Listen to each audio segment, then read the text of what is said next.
Readings of Almighty God's words on the pursuit of the truth. What it means to pursue the truth. 13. At the last gathering, we fellowshipped on the saying about moral conduct.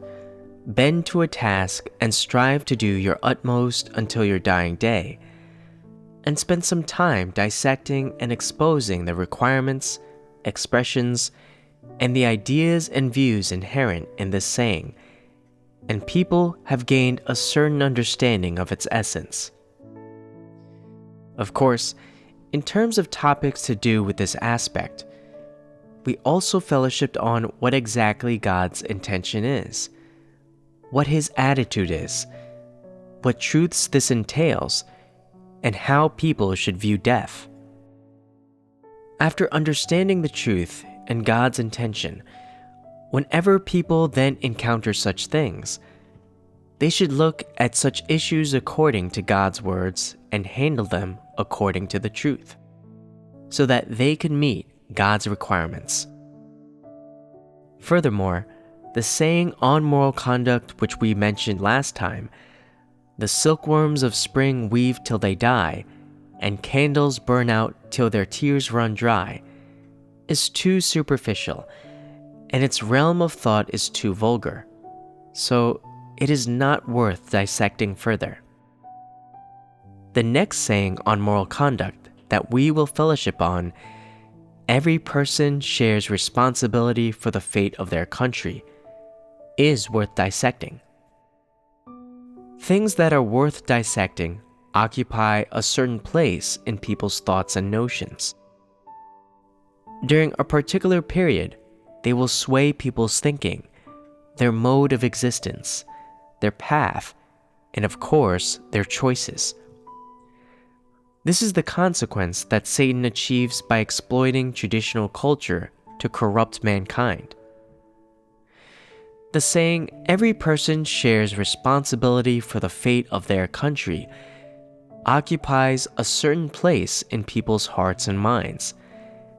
That is to say, the kind of issue which this saying refers to is particularly representative. At critical junctures in the fate of their country, people will make choices based on this saying, and it will bind and restrict their thinking and normal thought processes. Therefore, such ideas and views are worth dissecting. Compared with the sayings we mentioned previously, namely, "Don't pocket the money you pick up," "I'd take a bullet for a friend," "A kindness received should be gratefully repaid," "The kindness of a drop of water should be repaid with a gushing spring," "Bend to a task and strive to do your utmost until your dying day," and so on, the standard of moral conduct, "Every person shares responsibility for the fate of their country," occupies a higher realm in Satan's world. The sayings on moral conduct that we dissected previously refer to one type of person, or one type of minor matter in life, all of which are limited, whereas this saying covers a wider scope. It does not concern things within the scope of the lesser self, but rather touches on a number of issues and things to do with the greater self. Therefore, it occupies a pivotal position in people's hearts, and must be dissected to see if it should occupy a certain position in people's hearts, and to ascertain how people should view this saying on moral conduct in a way that accords with the truth. The saying, "Every person shares responsibility for the fate of their country," compels people to be mindful of their responsibility for their country's fate, by suggesting that everyone should be accountable for it. If you fulfill your responsibility for the fate of your country, the government will reward you with high honors, and you will be viewed as a person of noble character. Whereas, if you don't concern yourself with the fate of the country and stand idly by while it flounders, and don't treat this as a matter of great importance, or you laugh about it, then this is viewed as completely failing to fulfill your responsibility. If you don't fulfill your duties and responsibilities when your country needs you, then you are not up to much, and you really are an insignificant person. Such people are cast aside and scorned in society, and are held in contempt and looked down upon by their peers. For any citizen of any sovereign state, the saying, "Every person shares responsibility for the fate of their country," is a saying that meets with people's approval, a saying that people can accept, and even a saying that is respected by humankind. It is also an idea that is regarded as noble by humankind. A person who is able to worry and be concerned about the fate of their native land, and have a deep sense of responsibility toward it, is a person with greater righteousness. People who worry and are concerned about their families have lesser righteousness, whereas those who care about their country's fate are people with a spirit of greater righteousness, and they, of all people, should be praised by the rulers and the people.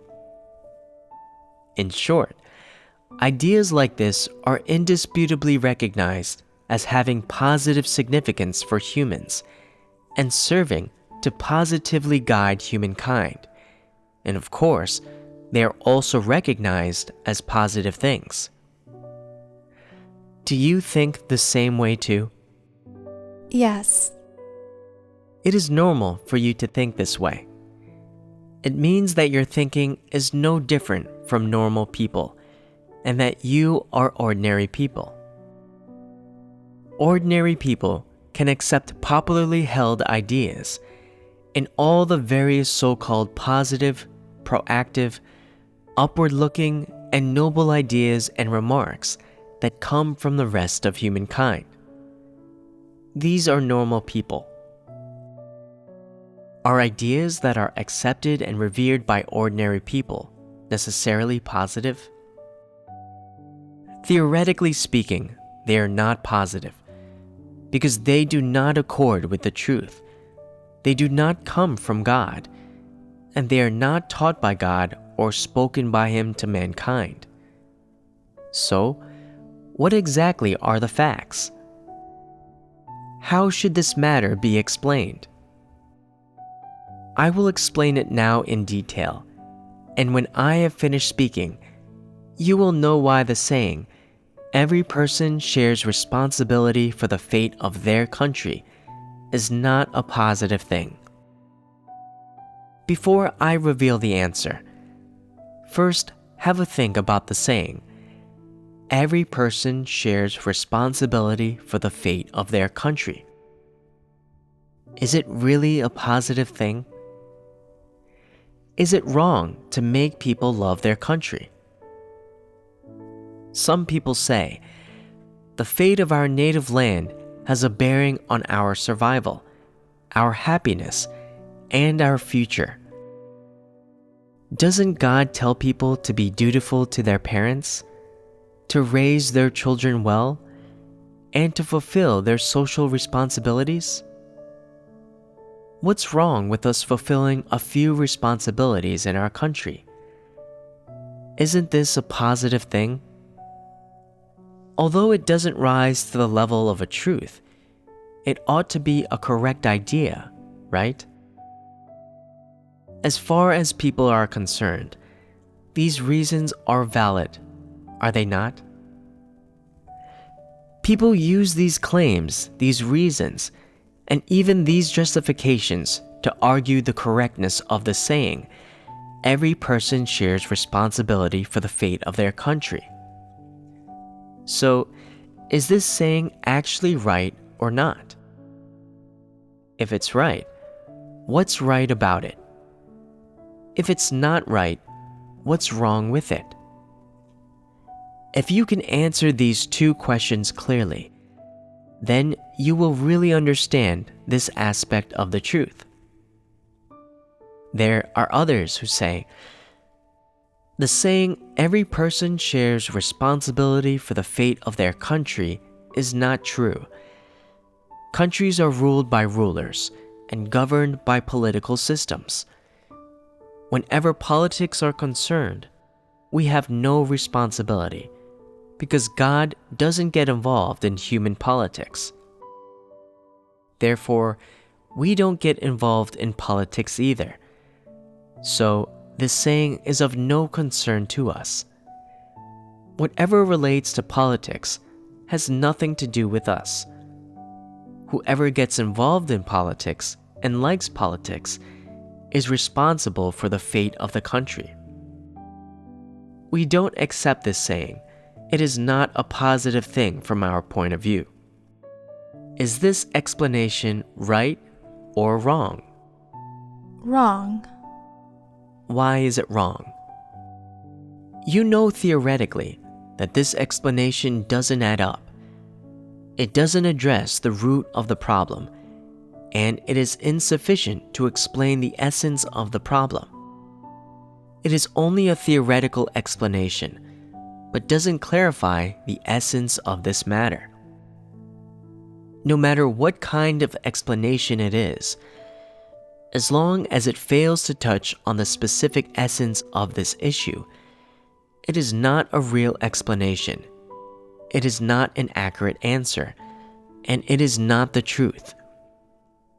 So, what is wrong with the saying on moral conduct, every person shares responsibility for the fate of their country? What truth does this issue relate to? The truth in this regard cannot be explained clearly in one or two sentences. It would take a lot of explaining to make you understand the truth contained within. So, let's fellowship on it in simple terms. How should the saying, every person shares responsibility for the fate of their country, be viewed and discerned? Is it a positive thing? In order to explain this saying, let's first look at what a country is. What is the concept of a country in people's minds? Is the concept of a country that it is very big? Theoretically speaking, a country is the expanse of territory comprising all homes that are ruled by the same ruler and governed by the same social system. That is to say, a multitude of homes forms a country. Is that how society defines it? Only when there are small homes can there be a big home, and a big home denotes a country. This is the definition of a country. So, is this definition acceptable? Do you inwardly identify with it? Whose tastes and interests is this definition best suited to? The rulers. That's right. It should be the rulers first and foremost. Because by having all households under their dominion, they have the power in their hands. So, as far as the rulers are concerned, this definition is a valid one, and they identify with it. No matter what the ruler's definition of a country is, for any common person, there is a distance between the country and every person in it. For common people, that is, the individual people in each country, their definition of a country is completely different to the definition espoused by the rulers or the ruling class. The way that the ruling class defines a country is based on their dominion and their vested interests. They stand on high and use their lofty vantage point and broad perspective laced with ambition and desire to define what a country is.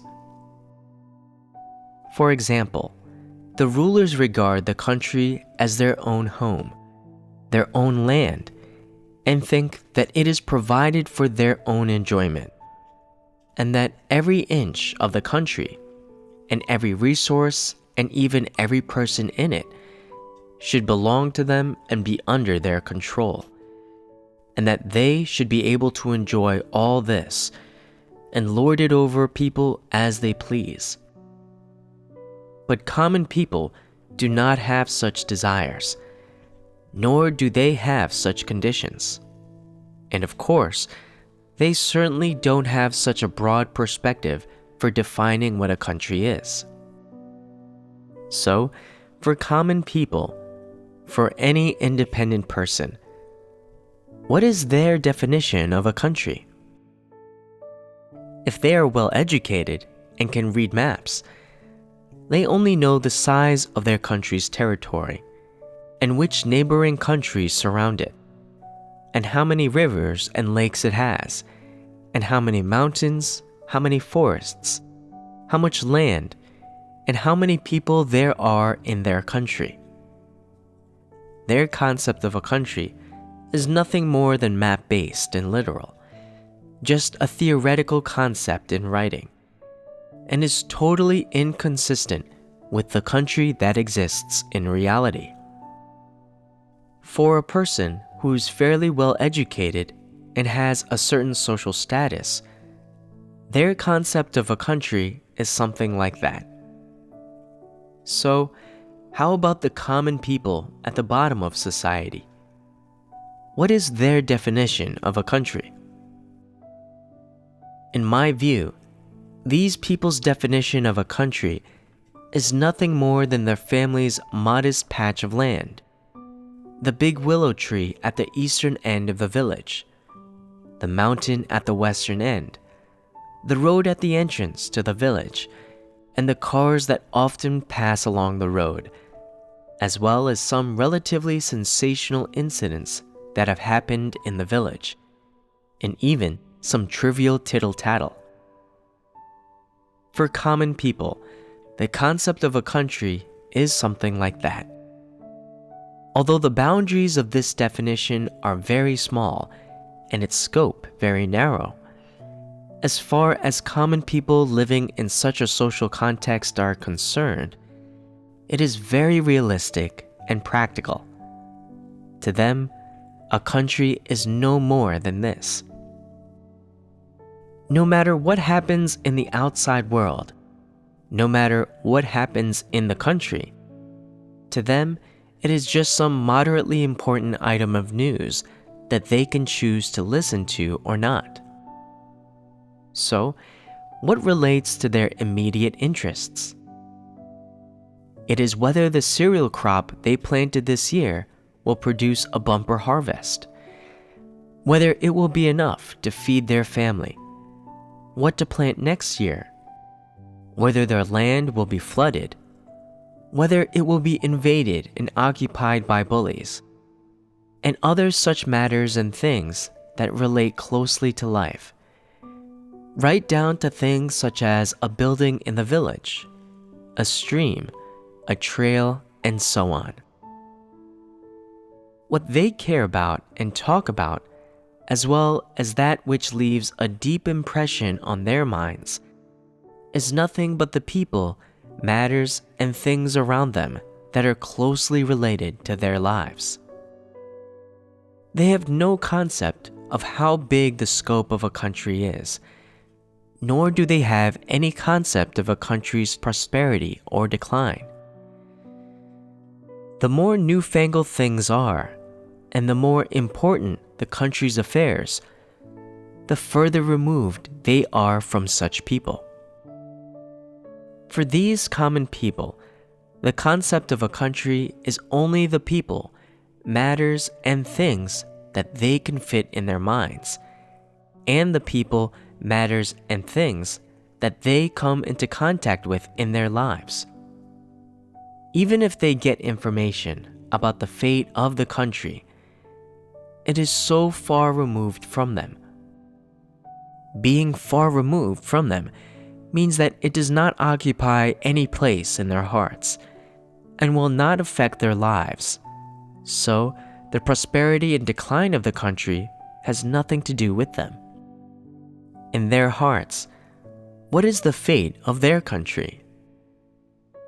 It is whether the crops they planted this year are blessed by heaven, whether the harvest is plentiful, how their family is getting by, and other minutiae of everyday life, whereas national affairs are of no relation to them. Matters of national importance, politics, the economy, education, science, and technology, whether the country's territory has expanded or shrunk, places the rulers have visited, and what things have happened within the ruling class, these things are simply beyond the grasp of common people. Even if they could grasp them, what purpose would it serve? Even if, after dinner, they talked about what is happening to the ruling class, what could they do about it? After putting down their bowl and chopsticks, they still have to eke out an existence and go to work in the fields. Nothing seems as real as the crops in their fields that can yield a good harvest. What a person cares about is what they hold in their heart. A person's horizons are only as broad as the things they fit into their heart. The horizons of ordinary people only stretch as far as the places they can see around them and the places they can go. As for the fate of their country and matters of national importance, they are so remote and out of reach. Therefore, when the fate of the country is at stake, or the country is facing invasion by a powerful enemy, they immediately think, will my crops end up getting seized by the invaders? This year, we are counting on selling those cereals to pay for our children to go to college. These are the things that are of most practical relevance to common people, the things that they can grasp, and the things that their mind and spirit can bear. For ordinary people, the saying, every person shares responsibility for the fate of their country, is too onerous. They don't know how to go about doing it, and they don't want to bear this heavy burden and onerous responsibility. Common people's concept of a country is something like that. Therefore, the ambit of their lives and the things that their thoughts and spirits dwell on are nothing more than the soil and water of their hometown that provide them with 3 meals a day and give them all they need to grow, as well as the air and environment of their hometown. What else can there be besides these things? Even if some people go beyond the familiar surrounds of their hometown where they were born and raised, whenever the country is floundering and needs them to fulfill their responsibilities to the nation, no one thinks about protecting the whole country. What do people think about instead? All they can think about is fulfilling their responsibilities to protect their hometown and safeguard that plot of land they hold in their hearts, and even sacrificing their own lives to this end.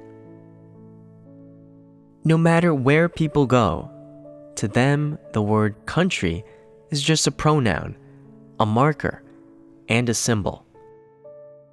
What really takes up considerable room in their hearts is not the country's territory, and much less the ruler's reign, but rather the mountain, the plot of land, the river, and the well that provide them with 3 meals a day, give them life, and help to sustain their life. That is all. This is the concept of a country in people's minds. It is so real, so concrete, and of course, so precise. Why is the idea that every person shares responsibility for the fate of their country always advocated in traditional culture, especially in thinking about moral conduct? This concerns both the reign of the ruler and the intentions and aims of the people who champion this idea. If the definition of a country in every individual's mind was so insignificant, so concrete, and so real, who would protect the country? Who would uphold the reign of the ruler? Are there not problems here? There are indeed problems arising here. If everyone's concept of a country was like this, wouldn't the ruler be turned into a mere figurehead? If a ruler's country faced invasion by a powerful enemy, and its defense just relied on the ruler alone, or on the ruling clique, would they not appear to be struggling, helpless, isolated, and weak? Thinkers responded to these problems by using their brains. They believed that in order to protect the country and uphold the reign of the ruler, it wasn't possible to rely solely on a small number of people to make contributions, but rather it was necessary to stir up the entire population into serving the country's ruler. If these thinkers directly told people to serve the ruler and protect the country, would the people be willing to do it? People definitely wouldn't be willing, because the aim behind the request would be too blatant, and they wouldn't agree to it. Those thinkers knew that they must instill in people a pleasant-sounding, noble, and superficially grandiose expression, and tell them that whoever thinks this way is of noble moral conduct. That way, people would easily accept this idea and even make sacrifices and contributions for the sake of this idea. Their aim would then be achieved, would it not? It was within this social context, and in response to the needs of rulers, that this saying and idea, every person shares responsibility for the fate of their country, came about. Human nature is such that no matter what idea emerges, there will always be some people who regard it as fashionable and avant-garde, and accept it on that basis. Does it not benefit the ruler that some people accept the idea that every person shares responsibility for the fate of their country? It means that there will be people making sacrifices and contributions for the ruler's regime. Thus, the ruler has hope of reigning for a long time. Do they not? And won't their reign then be more stable, relatively speaking? Therefore, when the ruler's reign comes under challenge or faces destruction, or their country is confronted with invasion by a powerful enemy, those who accept the idea that every person shares responsibility for the fate of their country will bravely and dauntlessly step forward to make a contribution or sacrifice their lives for the sake of protecting the country. Who is the ultimate beneficiary of this? The ultimate beneficiary is the ruler. What becomes of those people who accept the idea that every person shares responsibility for the fate of their country, and who are willing to give up their precious lives for it? They become stepping stones and expendable pawns of the ruler. They become victims of this idea. The common people living at the bottom of society do not have a definite, clear concept or a clear definition of what a country is. They don't know what a country is, nor how big a country is, and they know even less about the important matters about a country's fate. Because people's definition and concept of a country are vague, the ruling class uses the saying, "Every person shares responsibility for the fate of their country," to delude them and instill this idea into their minds, so that everyone will stand up to defend the country and put their lives on the line for the ruling class, and thus their aim will be achieved. In fact, as far as common people are concerned, no matter who rules the country, or whether the intruders are better or worse than the current rulers, in the end, their family's meager plot of land still has to be planted every year, and the tree at the eastern end of their village hasn't changed. The mountain at the western end of the village hasn't changed. The well in the center of the village hasn't changed either, and that's all that matters. As for what happens outside the village, how many rulers come and go, or how they rule the country, all this has no relation whatsoever to them. Such is the life of common people. Their life is so real and simple, and their concept of the country is as concrete as their concept of the family, only that it's bigger in scope than the family. Whereas, when the country is invaded by a powerful enemy, and its existence and survival are in the balance, and the ruler's reign is disturbed and destabilized, those people who accept that every person shares responsibility for the fate of their country are dominated by this idea, and all they want to do is utilize their personal strengths to change these things that are affecting the country's fate and interfering with the ruler's reign. And what happens in the end? What do they actually change? Even if they manage to keep the ruler in power, does this mean that they did a righteous thing? Does it mean that their sacrifice was positive? Is it worthy of being remembered? Those people in a certain period of history who set great store by the idea that every person shares responsibility for the fate of their country also vigorously upheld the spirit of this idea in defending the country and keeping the rulers in power. But the reign of the rulers they kept in power was backward-looking, bloody, and had no meaning or value for humankind. From this point of view, was the so-called responsibility fulfilled by these people positive or negative? One could say that it was negative, not worthy of being remembered, and was despised by people. On the contrary, common people do not identify deeply with the idea that every person shares responsibility for the fate of their country, which is advocated by those scheming thinkers, nor do they actually accept and implement it. Therefore, their lives are relatively stable.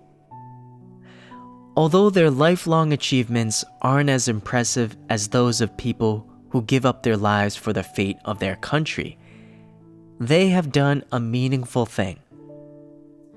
What is this meaningful thing? Namely, that they don't artificially interfere with the fate of a country, nor with the process of determining who the country's rulers are. Instead, all they ask is to live a good life, work the land, defend their hometown, have food to eat all year round, and live a plentiful, comfortable, peaceful, and healthy life without causing any trouble to their country without asking their country for food or money, and paying the normal taxes when they fall due. This is fulfilling the responsibility that a citizen should fulfill. If you can be free from any interference from the ideas of thinkers, and live your own life as a common person in a down-to-earth manner according to your station, and be self-sufficient, then that is enough, and you have fulfilled your responsibility. This is the most important thing and the greatest responsibility that a person living on this earth should fulfill. Looking after one's own survival and one's own basic needs are the issues that should be resolved by oneself. Whereas, for important matters to do with the country's fate, and to do with how the rulers govern the country, common people have no ability to interfere or do anything about them. They can only leave all these matters to destiny and let nature take its course. Whatever heaven wills, so will it come to pass. Common people know very little, and besides, heaven has not entrusted people with this kind of responsibility toward their country. Common people only have their own home in their hearts, and as long as they maintain their own home, that is enough, and they have fulfilled their responsibility. Just like other sayings on moral conduct, every person shares responsibility for the fate of their country is an idea and view put forward by thinkers in order to keep rulers in power. And of course, it is also an idea and view advocated so that more people support the rulers.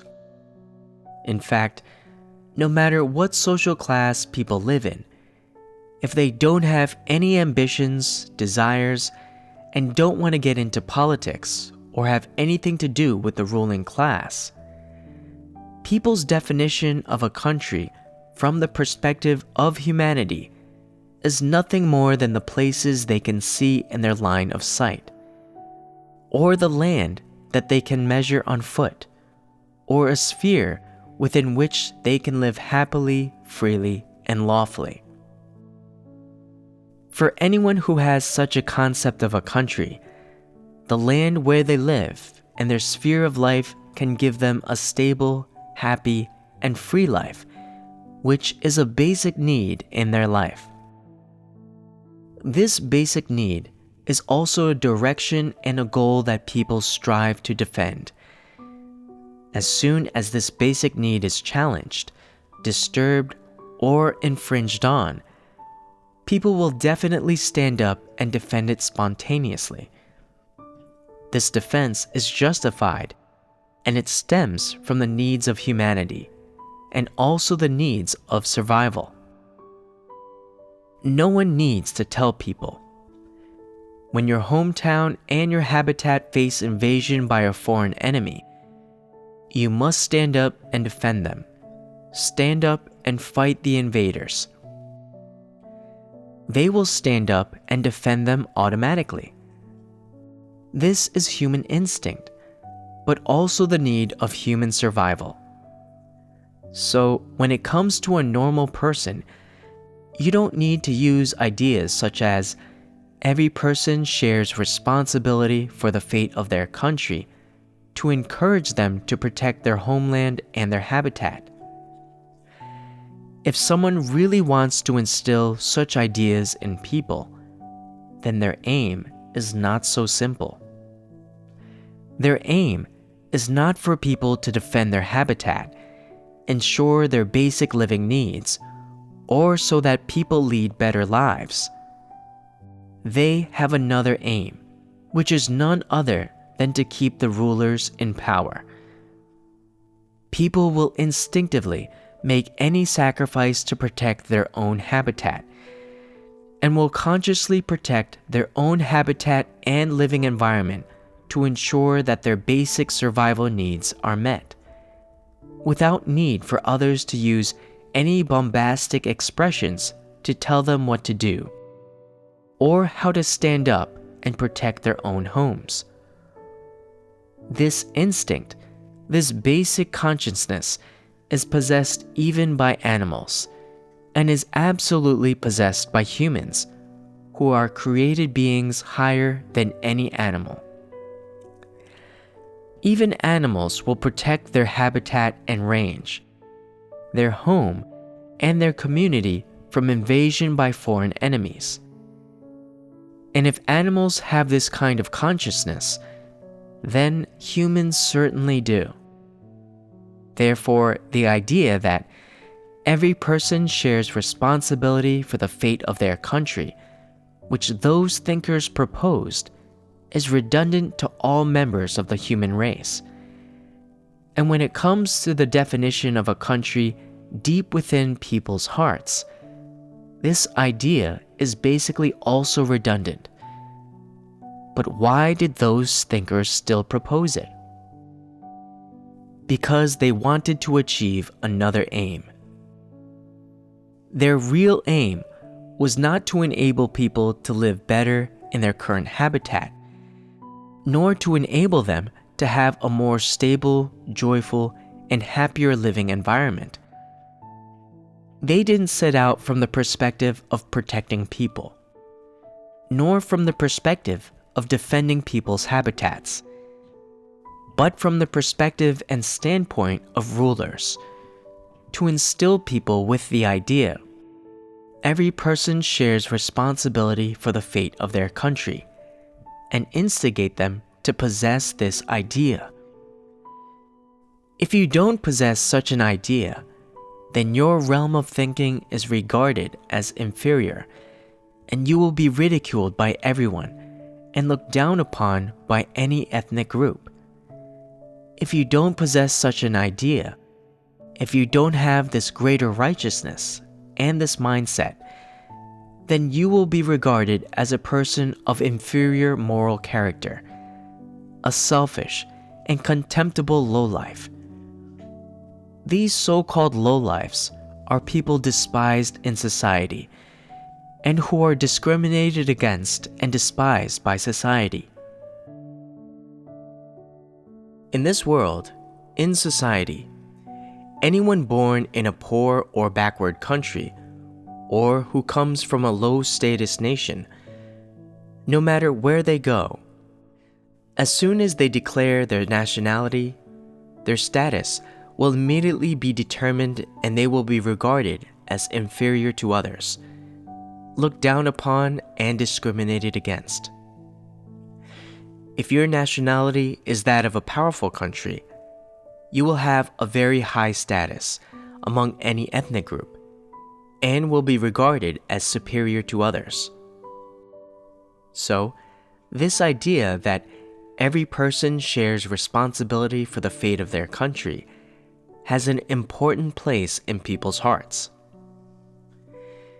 People have a very finite and concrete concept of a country, but because the way that the entire human race treats any ethnic group and anyone from a different country, and also the method and criteria by which it determines their status have much to do with their country's fate.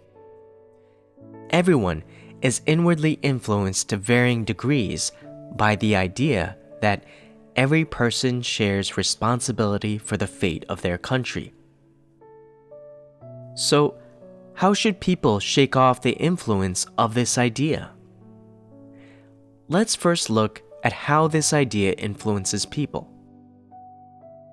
Although people's definition of a country extends no further than the specific environment in which they live, and people only want to maintain their basic right to live and their survival needs so that they can lead a better existence.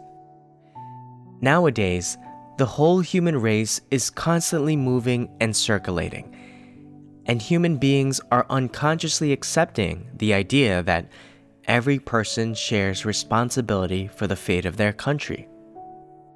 That is to say, from the perspective of humanity, people do not want to accept those hollow and grand definitions of a country, such as a great nation, a prosperous dynasty, a superpower, a tech power, a military power, and so on. There are no such concepts in normal humanity, and people don't want to be preoccupied by these things in their daily lives. But at the same time, when mixing with the rest of humankind, people nevertheless hope to have the nationality of a powerful country. In particular, when you travel overseas and are among people of other ethnicities, you will feel strongly that your country's fate has a bearing on your vital interests. If your country is powerful, wealthy, and has a high status in the world, then your status among people will be elevated in keeping with your country's status, and you will be highly regarded. If you come from a poor country, a small nation, or some obscure ethnic group, then your status will be lower, in keeping with your nationality and ethnicity. No matter what kind of person you are, or what your nationality is, or which race you belong to, if you only live within a small sphere, the idea, every person shares responsibility for the fate of their country, will not have any influence on you. But when people from different countries throughout all humankind come together, the idea that every person shares responsibility for the fate of their country is accepted by more people. This acceptance is not passive, but rather it is a deeper realization from your subjective will that the saying, "every person shares responsibility for the fate of their country," is correct, because your country's fate is inextricably related to your status, reputation, and worth among people. At which point, you no longer feel that the concept and definition of your country is just the small place where you were born and raised. Instead, you hope that your country will become bigger and stronger. However, when you return to your own country, in your mind, it once again becomes so specific to you. This specific place is not a shapeless nation, but rather the path, the stream, and the well in your hometown, and the fields of your home where you grow crops. Therefore, returning to your own country, as far as you are concerned, is more specifically returning to your hometown, returning home. And when you return home, it doesn't matter if the country exists or not, nor who the ruler is, nor how big the country's territory is, nor what the country's economic situation is, nor whether it is poor or rich. None of that matters to you. As long as your home is still there, then when you shoulder your travel bag with the intention of going back, you will have a direction and a goal. As long as you still have a place to hang your hat, and the place where you were born and raised is still there, you will have a sense of belonging and a destination. Even if the country it is located in no longer exists, and the ruler has changed, as long as your home is still there, you have a home to go back to all the same. This is a very contradictory and vague concept of country in people's minds, but also a very concrete concept of home. People are actually not so sure whether the idea that every person shares responsibility for the fate of their country is correct or not. But because this idea has a certain impact on their specific social status, people unconsciously develop a strong sense of country, nationality, and race.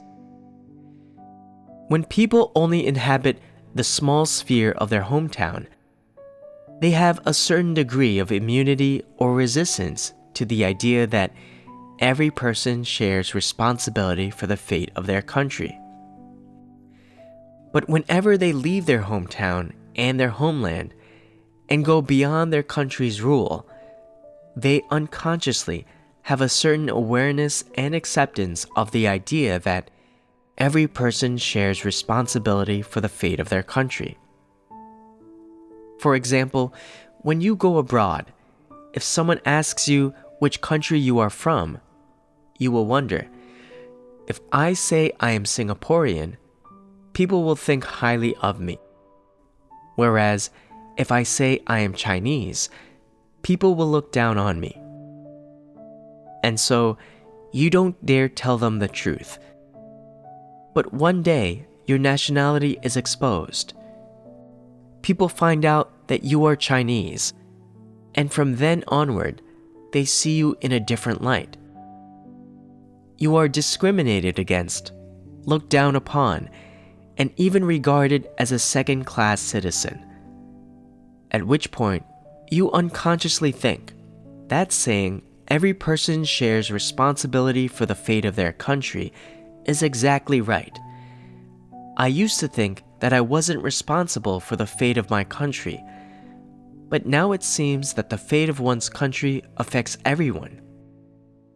When the country prospers, everyone prospers. But when the country falls, everyone suffers for it. Is our country not poor? Is it not a dictatorship? And do the rulers not have a bad reputation? That is why people look down on me. Look at how well off and happy people in Western countries are. They have the freedom to go anywhere and believe anything. Whereas, under the communist regime, we are persecuted for believing in God and must flee far and wide, unable to return home.